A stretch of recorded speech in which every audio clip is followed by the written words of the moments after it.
My wife rented a hotel for a work meeting, but I didn't believe it and called there on July 1st. I, a 33-year-old male, discovered that my girlfriend of 17 years, aged 32, was engaging in extensive texting with a coworker. The revelation happened during a party where I noticed her increased phone usage and frequent trips to the bathroom, triggering a gut feeling I couldn't ignore. Although I'm usually respectful of privacy, I decided to check her phone and found intimate exchanges with a coworker residing in another state. Their messages included expressions of love, longing, shared photos, stories, and even plans to meet in person, constituting a full-blown emotional affair. Confronting her in a mixture of anger and disbelief, I felt compelled to address this breach of trust. A bit of background: we were high school sweethearts, blessed with 3 children, and until now, such infidelity was unimaginable in our relationship. Despite our fair share of challenges and toxic moments, mutual trust and care had been a constant. However, in recent years, her increased alcohol consumption, leading to unresolved discussions, caused some distance in our communication. Despite these issues, our sex life remained vibrant, and we excelled in co-parenting. Emotionally, though, our connection had suffered due to drinking-related arguments. This blindsiding discovery has left me utterly lost, unsure of where to navigate this sudden and profound breach of trust in our otherwise enduring relationship. Returning to the incident, I confronted her, more in a state of urgency, seeking answers and demanding explanations about the situation and the identity of the other person involved. However, she didn't respond, only sobbing and shaking her head, expressing apologies without delving into details. Eventually, she gathered her belongings and left for the night. The following day, she disclosed it was some guy, portraying it as a mere fantasy, an escape from reality, emphasizing her remorse and fear of losing our relationship. She admitted it was an error, insisting it was limited to text exchanges. In the subsequent days, she exhibited affection, constantly seeking closeness, even during a 4th of July party where her excessive phone usage and password changes rekindled my suspicions. On the 5th, I managed to access her phone and discovered she was still communicating with the guy. Confronting her once more, she stormed out, refusing to engage in discussion. Later, she called, apologizing again, labeling it as foolishness. Describing their interaction as merely a friendship she didn't want to terminate, she defended the connection, citing the difficulty of cutting ties with someone she'd formed a bond and friendship with, admitting to relishing the attention.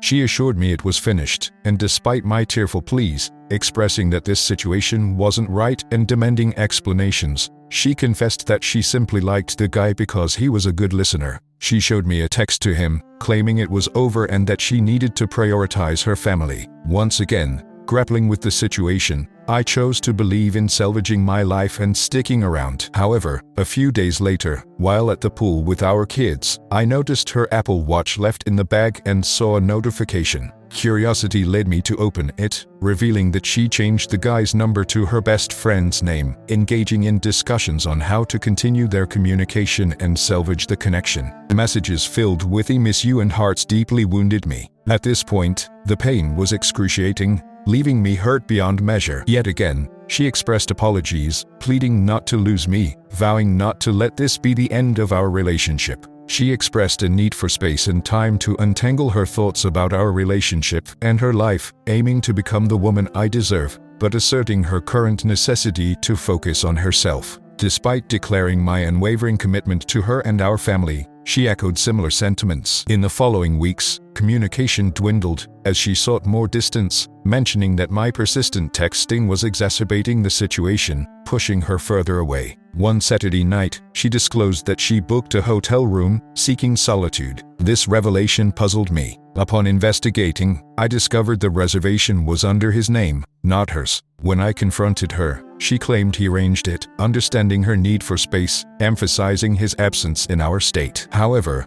during our FaceTime call the previous night, she only answered from outside the hotel room. Despite her assurances of fidelity, I struggled to believe her. This need for space gradually transformed into her disappearing on random nights, withdrawing into our bedroom, abstaining from expressions of love, hugs, or kisses. Communication outside of matters related to our children ceased. She even suggested I move on swiftly because she no longer desired our life together.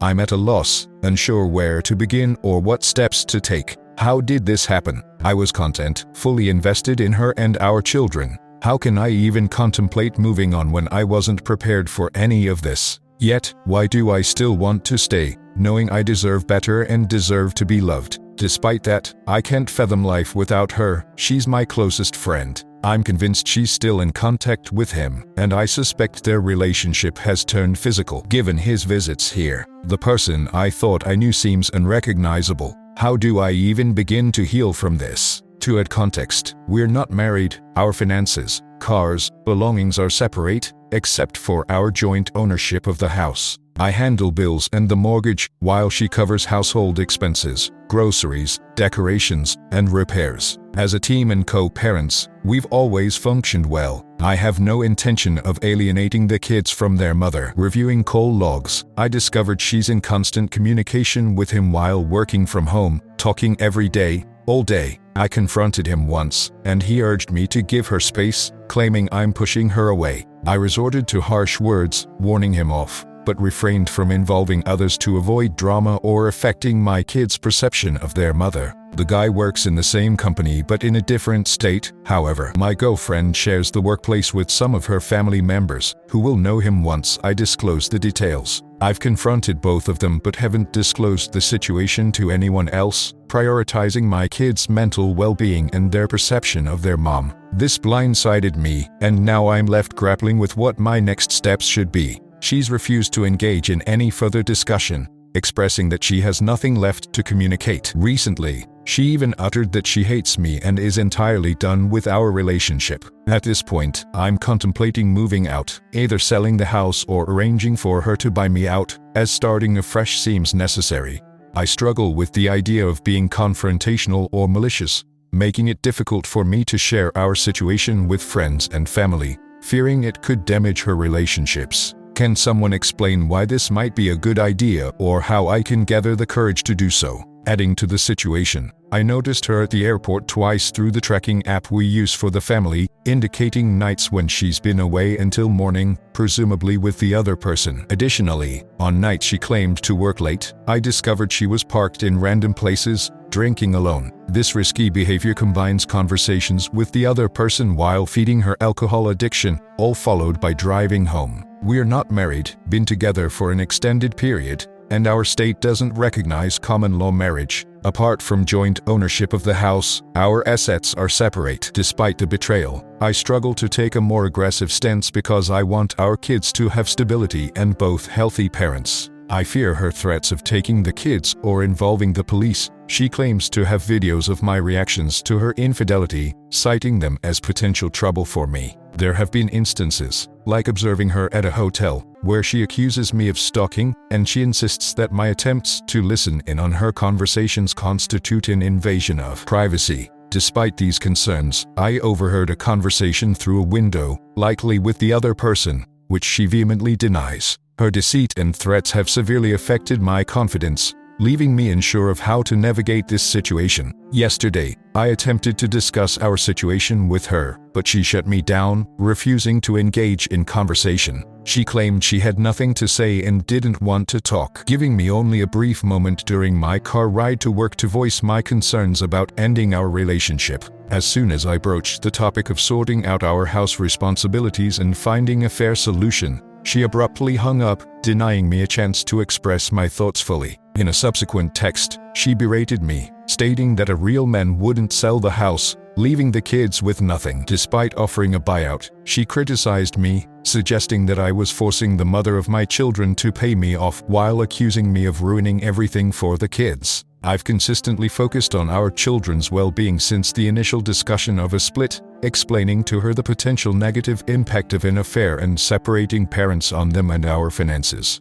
Despite my efforts, she remains unresponsive and continues her affair. At this juncture, all I want is an equitable 50-50 split of custody and the house without harming anyone. I even proposed giving her the house outright, yet she labels me selfish for seeking an equal division to secure a home for myself. The situation has taken a severe toll on me emotionally. She seems to be preparing to leave for the weekend, presumably meeting the other person while leaving me to care for the kids. I'm tired of feeling like a second choice, a built-in babysitter, and the primary financial supporter while she engages in this affair. I'm reluctant to involve the courts, fearing that without the legal protection of marriage, she could potentially take the kids from me. Yet, it seems like that might be my only recourse. I'm planning to consult with lawyers to understand my legal options, considering whether to take a more assertive stance by revealing the truth to everyone and fighting for my rights regarding the house, setting aside concerns about her. It's challenging because even my son has been asking relatives if his mom has been unfaithful to me, but I've been trying to shield my kids from the truth to preserve their relationship with their mother.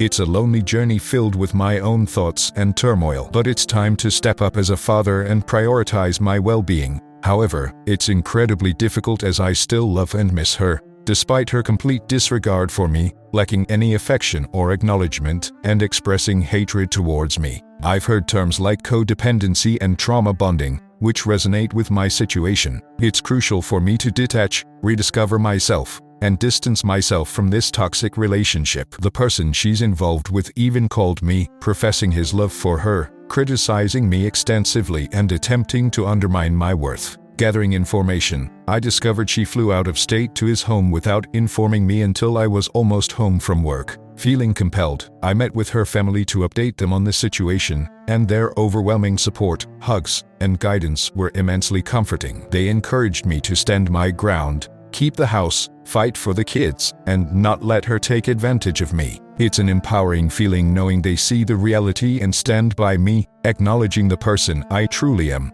I'm determined to seek legal counsel and no longer protect her or her reputation. She's made her choices, and now she'll have to face the consequences. My girlfriend's affair partner reached out to me, confessing his love and suggesting it was his turn, demanding I step aside. He criticized my character, belittling me as a man and dictating how I should handle our house situation, even calling me insecure. Surprisingly, my soon-to-be ex sat and listened to his demeaning words about me, alongside his love confession. In the moment, instead of disconnecting the call, I engaged in a rebuttal, highlighting that real men don't disrupt families or put innocent kids in such positions. Simultaneously, he was pressing for her location, displaying controlling and manipulative tendencies. I warned her about his controlling behavior, but she seemed indecisive. This incident served as a wake-up call for me. It was the moment I decided I had enough. I couldn't fathom why he had the audacity to call me, and her partial agreement with some of his points further solidified my decision. The following day, I noticed her location on our family GPS app. She had flown to his home state and returned the next day. Seeking support and clarity, I turned to her family, receiving much-needed encouragement and validation for my actions and character, boosting my resolve to take control and be a better parent for our kids. This occurrence felt like the final confirmation that she wasn't interested in reconciliation, and it awakened my realization that I didn't want it either. However, when she found out I shared our relationship situation with her family, her reaction turned ugly, and she lashed out at me in anger. My eldest overheard an argument, pieced things together, and confronted her about it, feeling hurt and angry. They had a lengthy conversation. She then disclosed to me that she ceased communication with the other person because the kids were her priority, and she wouldn't allow him to jeopardize her relationship with them. The next day, she expressed regret, saying she wished she could take it all back and erase the pain. I tried to make her understand that it wouldn't be that simple after the intense struggles of the past few months. I emphasized the gravity of the situation, especially her visit to his state, which felt unjust. However, her demeanor quickly turned ugly, threatening to air our situation to her family and on social media, mentioning legal action and wanting to leave me with nothing. Amidst her anger, I maintained my stance and didn't succumb to her emotional swings. On that same day, I overheard her arguing with the other person, as he threatened self-harm, but she firmly declared she wanted no part in such manipulative behavior. She recognized his controlling and narcissistic traits and expressed her desire to disengage from the situation. The following night, I went out with a friend, and upon returning, both of us were intoxicated. Regrettably, after discussing our situation, we ended up in bed together. Now, I'm grappling with mixed emotions. I acknowledge the mistake and the confusion it brought to an already complicated scenario. We mutually agreed that it added unnecessary complications to an already tumultuous situation. Despite my conflicting feelings, I still love her, missing her presence, but I recognize my self-worth and the need for her to fight for our relationship. However, I'm unsure if she'll cease communicating with the other person, which remains my primary concern. I feel like I was resolute in my decisions but keep getting pulled back into the turmoil. It's bewildering how swiftly comfort sets in, prompting a desire to return to the way things were, even though it's neither realistic nor healthy, and I'm fully aware of that. I'm considering a separation to allow emotions to settle and gain clarity about our situation. Both of us have changed. She's not the same person, and neither am I. I'm torn between wondering if it's foolish to seek remnants of what's left or if it's worth exploring the possibility of repairing our relationship. The longing for our past selves clouds my judgment, but I question if returning to that state is feasible or if I'm deceiving myself. I believe I need my own space and time to understand myself better. Reconciling isn't something I can readily accept, not after everything that's happened, despite my lingering feelings for her. Let's get 1,000 subscribers on this channel. Love you.